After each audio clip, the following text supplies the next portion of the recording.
Ok, buonasera a tutti. Io sono Franco. Benvenuto a newwestreset. Whoa. What am I speaking Italian for? Getting carried away here. I'm back in Bridgeland today, people. Little Italy, commonly known as Little Italy here in Calgary.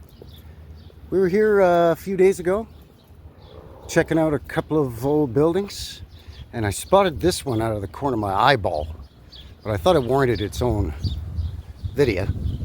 So we're gonna go here and check out this old church. Oh, guy's getting all distracted along the way. Look at this nice little brick shotgun, and it's twin. It's kind of nice. Little shotgun shack made out of brick. Anyway, getting too distracted. Just gonna cross the street here today. Where am I? I'm on 7th Street Northeast, just off of Center Avenue. And yeah, I'm going to check out that old church. So stick around. Be right back.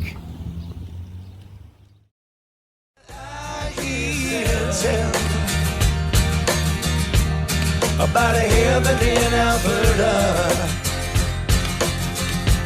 where they've got all hell for a basement.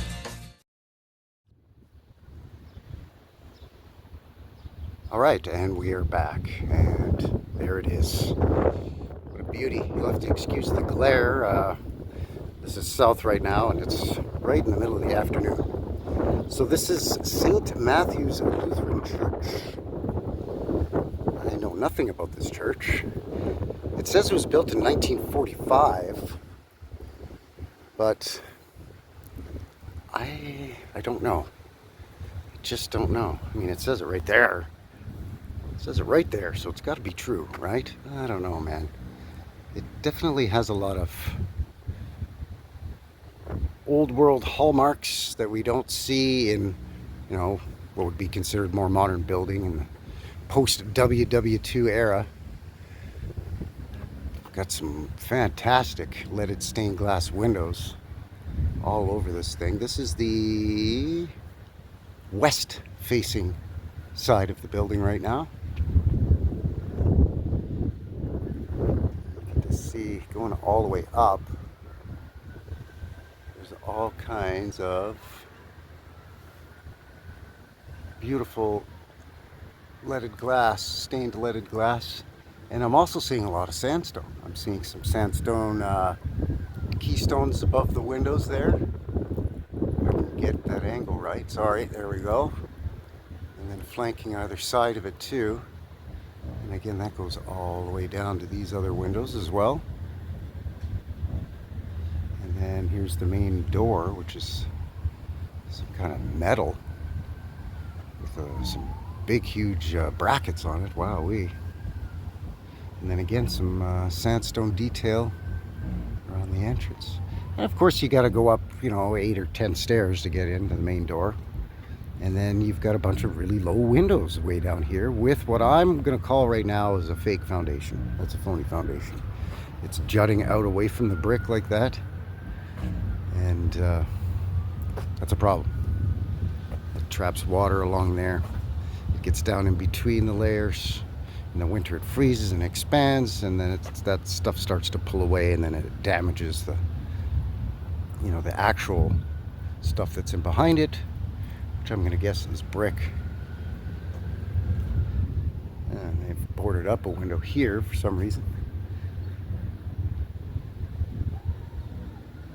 Here's the office for the church. Now that, if you told me that was built in 1945, I'd say, yeah, sure, I'll buy that. That makes sense to me. But this, I just don't know. I don't know. A little portal window there that's boarded up or boarded in as well. Even on the back here, they've got more beautiful leaded stained glass. And the tower on this thing is massively huge, very tall. And it looks like it's metallic as well. And then you've got some kind of shutters, louvered shutters of some sort there by the looks of it. Let's see if I can get around this tree and we'll have another look.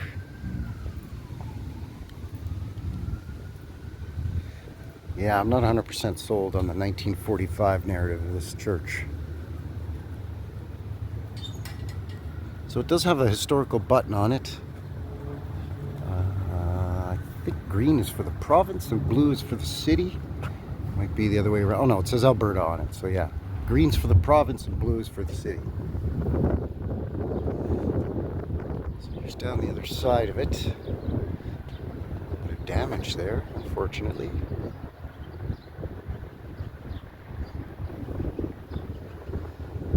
And again, a bunch of really low windows and whatnot here.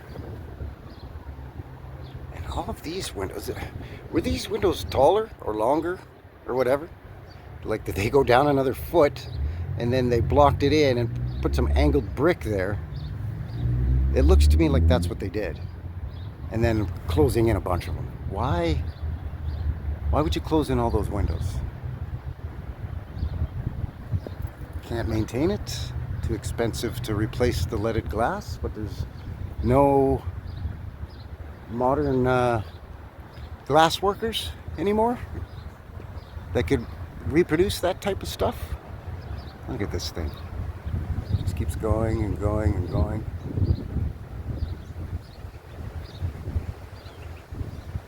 And all of these little tiny arches are all boarded in as well. But it certainly has a lot of sandstone on it. And generally, sandstone was used quite extensively, either as an accent piece or as a construction material itself. From about, well, after the Great Calgary Fire of 1886, right up till about the, just before WW1. So any post-WW1 sandstone buildings are getting to be a little bit more uncommon, and then post WW2 really uncommon. And at that point they would forego the sandstone and go with concrete or something that's proven to be a lot more durable, because again, that sandstone's very soft and it doesn't hold up to rain, snow and all of that. So I mean, I don't know, more questions than answers on this one. This is just a beautiful face of this thing. This is the south facing side here. Again, a lot of detail on it. You can see what I mean by I'm not sure about this place. It definitely has a lot of the earmarks that we would expect with a building that they told me this was built in 1845 instead of 1945. I'd be like, yeah, okay, that's sure. I mean, probably not also, but you know what I mean. And as you can see what's going on with that sandstone. You see that staining and discoloration there? That's not the brick that's damaged. That is the sandstone that is eroding and is leaking or staining. It's running down and it's staining the brick underneath. So often that's why they paint those sandstone things, or they shave them flush, or they put schmutz over them to try and stop that. Sometimes they even take them right out. They'll chisel them right out of there and they'll replace it with a concrete block or something. But it's just a lot of maintenance that for some reason they just can't be bothered with anymore. A bunch more low windows down here as well. And again, all along here, all these windows look like they've been bumped up a foot. Whether the tiny ones or the big ones, doesn't matter. And then they put angled brick in there again to try to shed the water away from the building. Very strange. Very strange. Just gonna keep walking and see if I can get around the back through a parking lot here.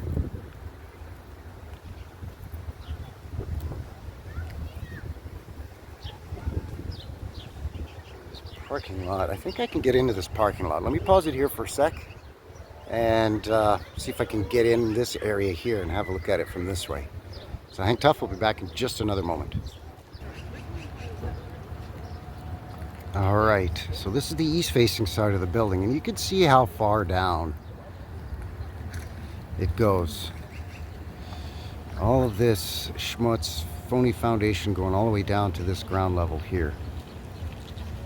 So the building does go down further. It does have a full lower level. It's not just a crawl space type of thing. And again, on this side, these windows have been shortened and altered for some reason. I don't really know what's going on with that. It's marked private property, but it's the church's parking lot, so No, it is what it is. Until somebody comes out and asks me to leave, I'm good to go here, I think. Got the old brick chimney up there. The roof on it is beautiful. It's that terracotta shingle. It's pretty old school stuff.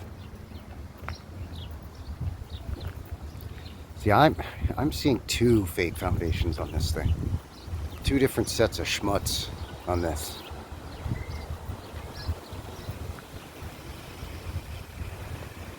Yeah, you've got this part that juts out here. And then this part that juts out here. And they've even tried to stamp it with a stencil to make it look like it's made out of blocks, but it's not. Come on, man.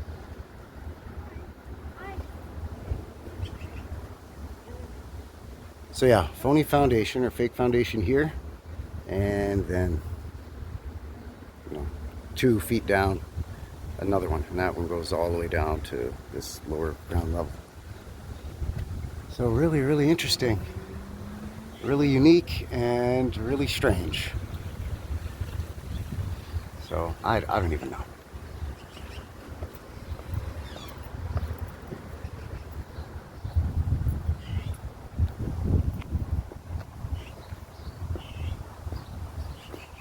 I just can't get over how much stained glass there is on this though.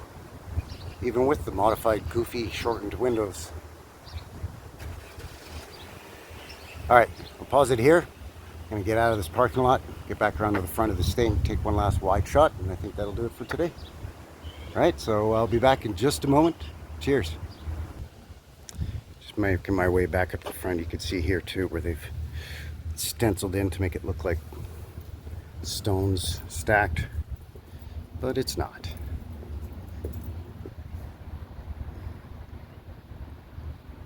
Alright, so there you go. So I think that's going to do it for today. That is going to seal the deal for Frankie. New West Reset. Once again here in Bridgeland, and we're at the old St.